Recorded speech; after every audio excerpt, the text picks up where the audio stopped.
Welcome to About the Winelands. In this show, we'll be chatting to leaders, influencers, wine producers, restaurants, winelands businesses, and other role players. Tune in every Wednesday, Friday, and Sunday for our latest episodes. You will find us on YouTube, Facebook, Instagram TV, Google Podcast, Apple Podcast, and Spotify.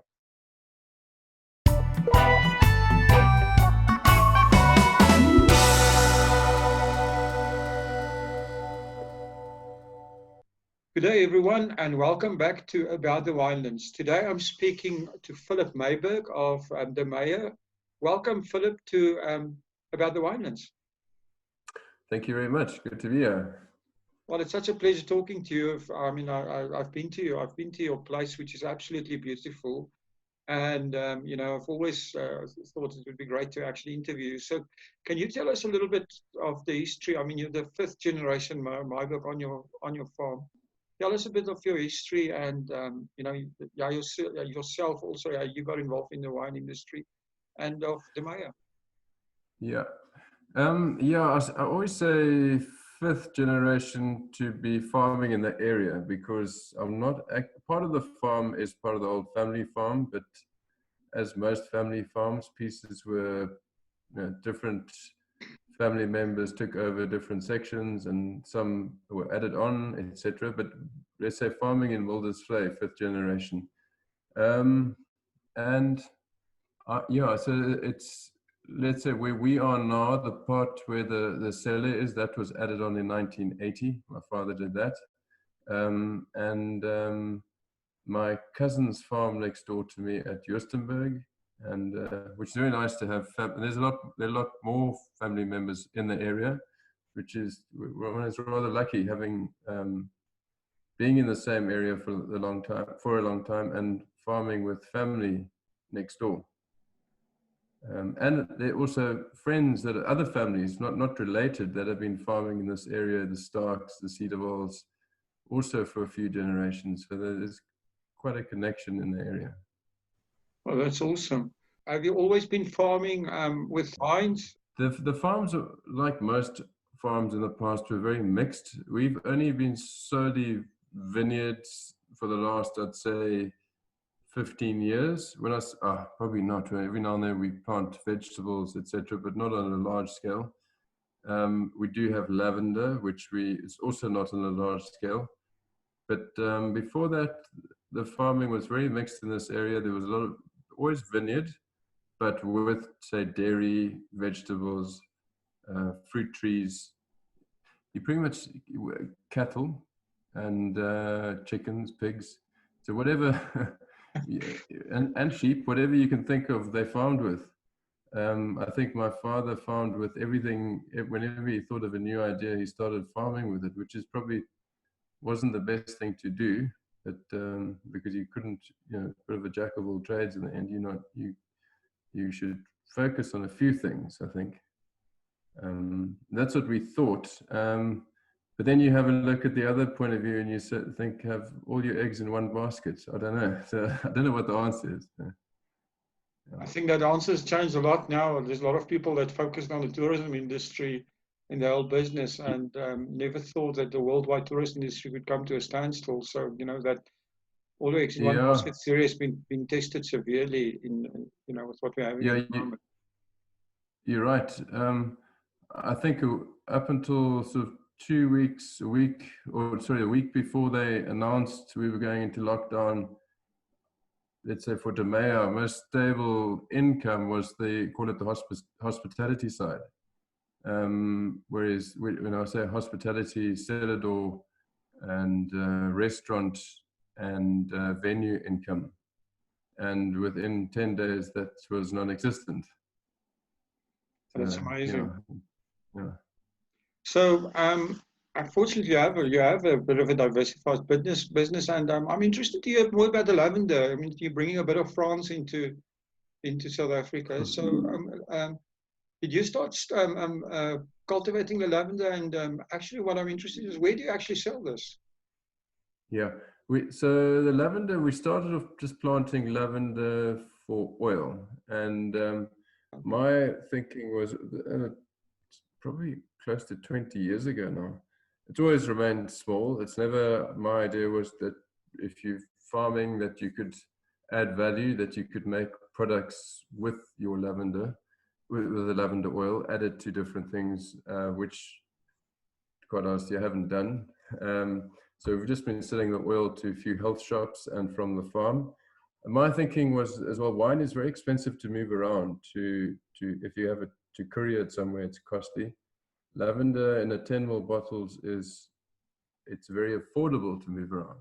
It's also high value. So if you're looking at the same volume of lavender oil and the same volume of wine, you sort of can't compare it.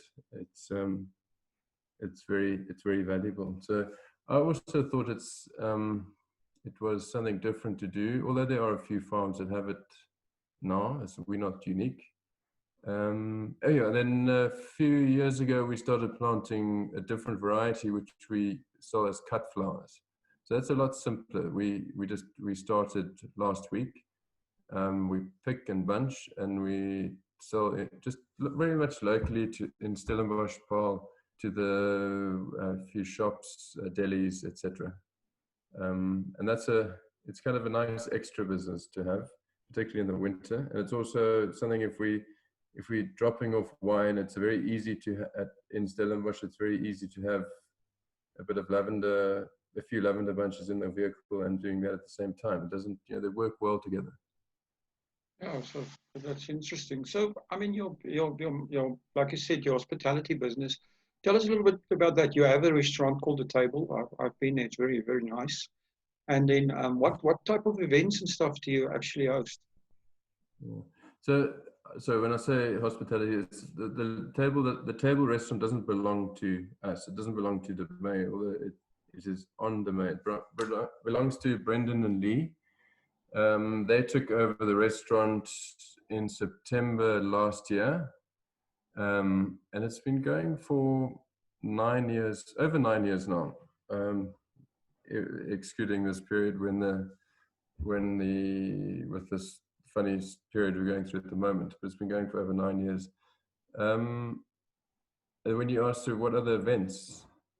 Yeah, I mean, I do events. What else do you offer there when at the farm? Oh, so besides the restaurant, we've got the old dairy's been turned into a venue, which we host weddings, we've had weddings, we've had birthdays, any kind of celebration, small seminars, conferencing. We plan to do a few music events as things open up for the summer.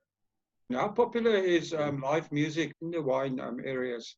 I think it's if you can get it right, it is rather popular. If you can do it where you have a space where it starts sort of in the late afternoon or in the afternoon on a lawn on the grass with food and a light sort of picnic style food.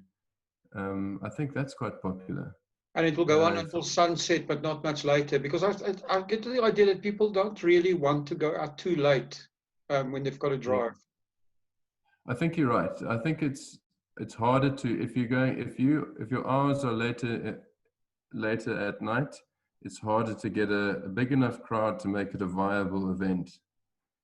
And a lot of people don't like to drive out or drive back when it's dark. The countryside, they know street lights, etc., and you get people complaining. So. Well, at least you're not far from Stellenbosch. So, in case of a wedding and stuff like that, do people then stay over nearby? We have a list of about 10 or 12 guest houses in the area within an 8K radius, but often we find people say it's close enough, you don't have to stay over. And you see people arriving with shuttles, with Uber, etc. And you never know how many cars are going to come. Some of the larger weddings, I've always been surprised that sometimes it's even fewer cars than the other weddings because people do carpooling or share lifts or the shuttles. So you never really know. But it means we're close enough to we're close enough to Stellenbosch, northern suburbs.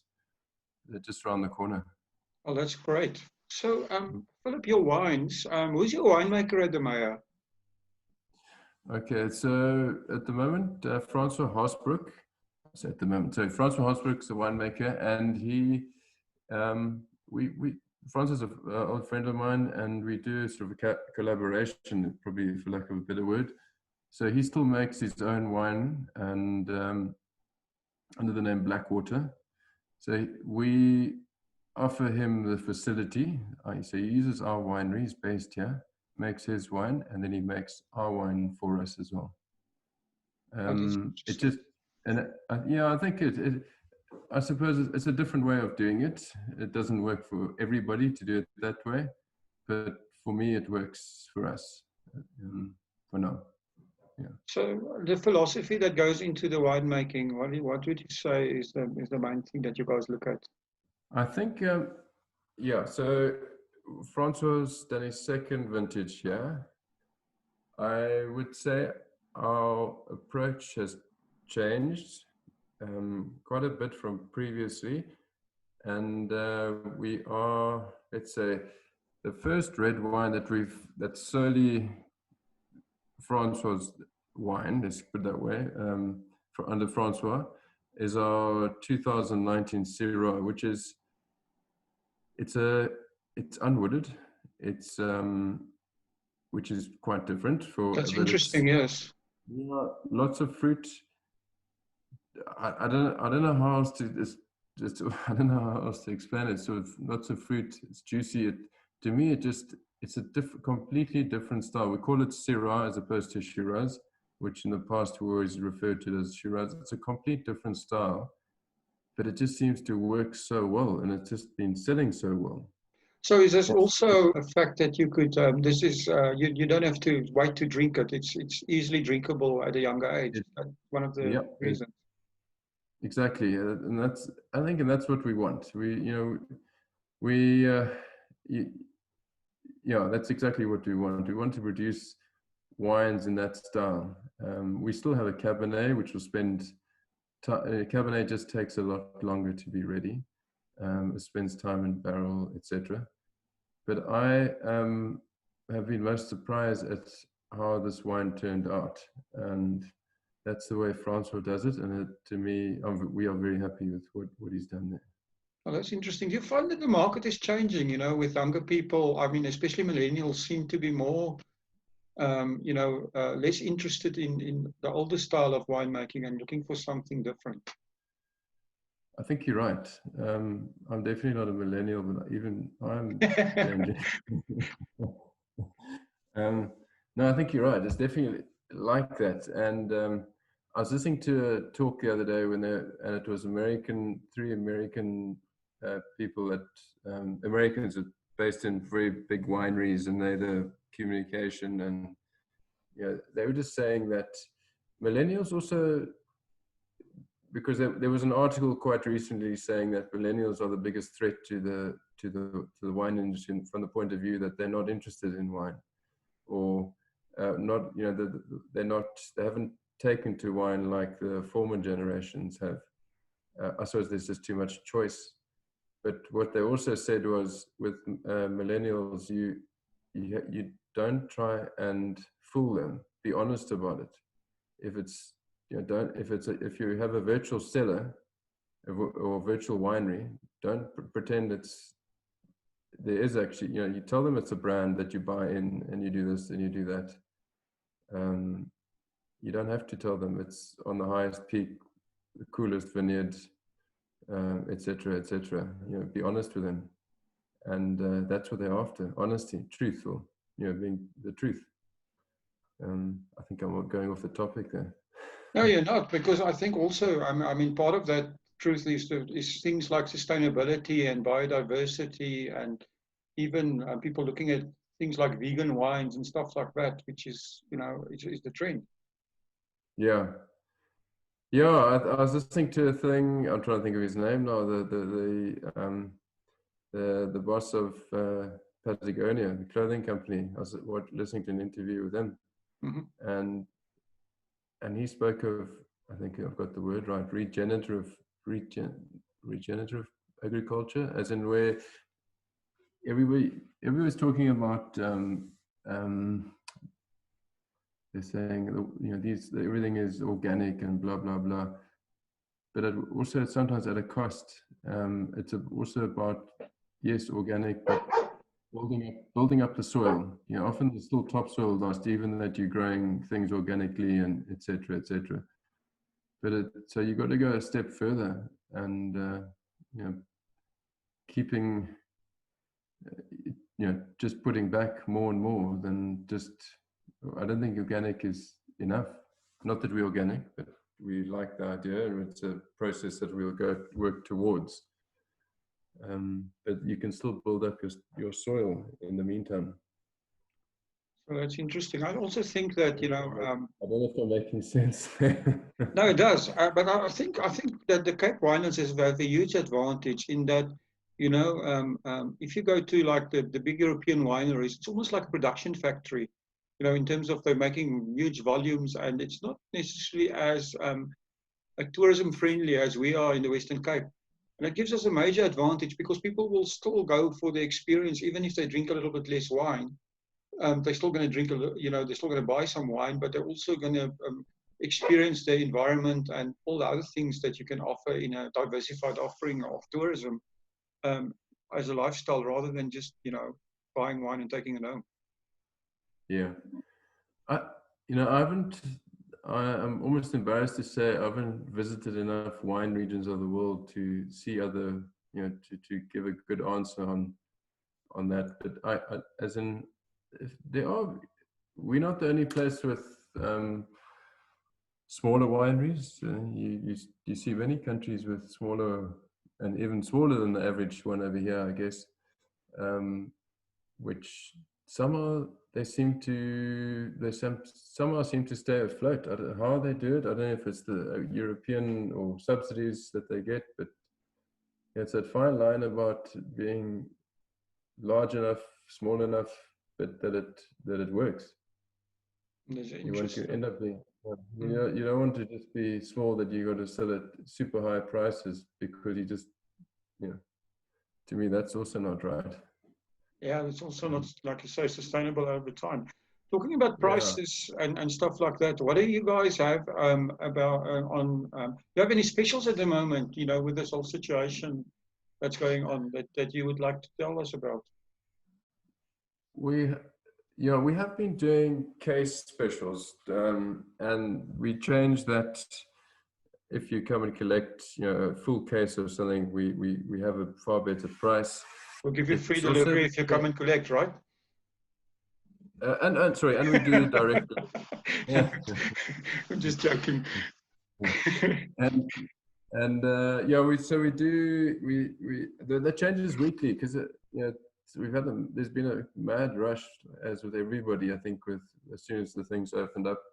So our stock levels are we're out of stock with quite a few wines, but we're bottling again next week. So I can't tell you exactly because next week we'll have probably, or the week after next, we'll have different, we have more wine on our list, and we'll have the specials on those wines as well. So it's difficult to say that at the moment we're out of rosé, we're out of Chardonnay, etc., and we're bottling those two next week.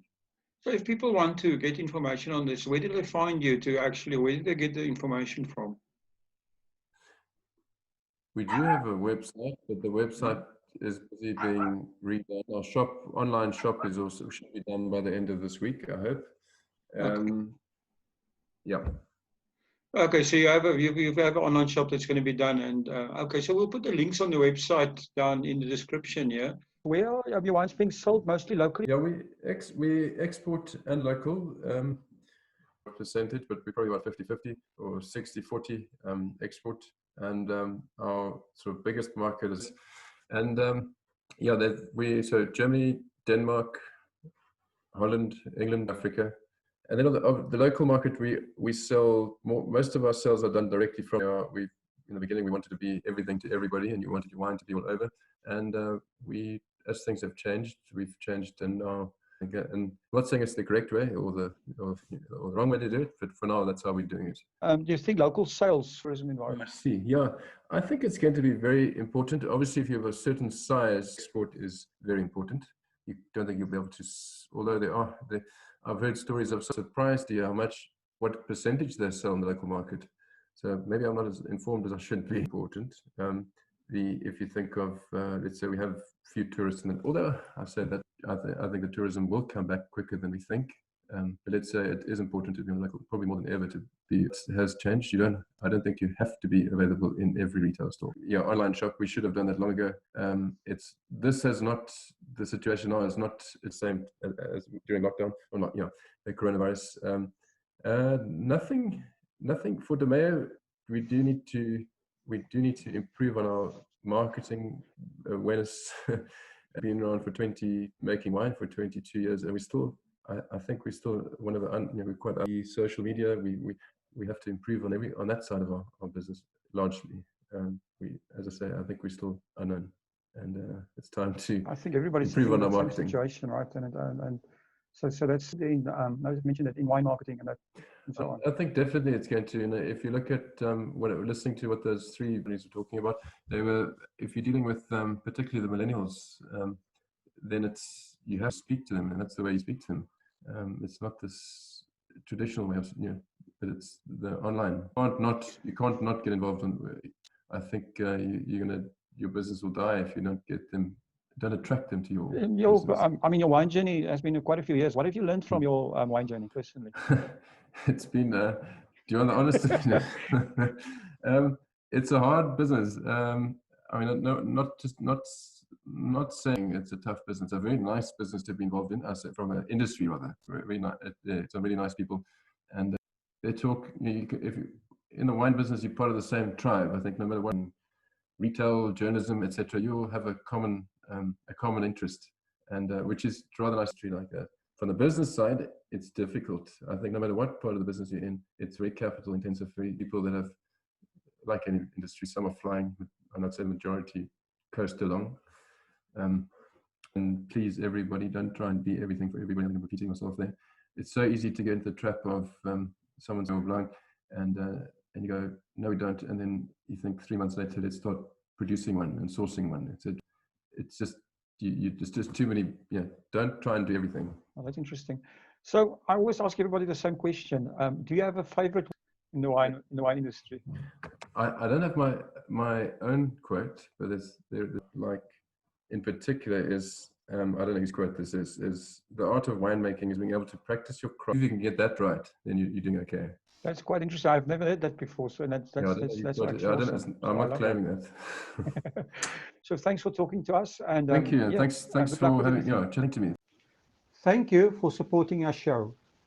If you would like to get more exposure for your business, please have a look at our sponsorship options. Thanks again for supporting About the Winelands. Please follow us on YouTube and on our social media channels. All details and links are in the description.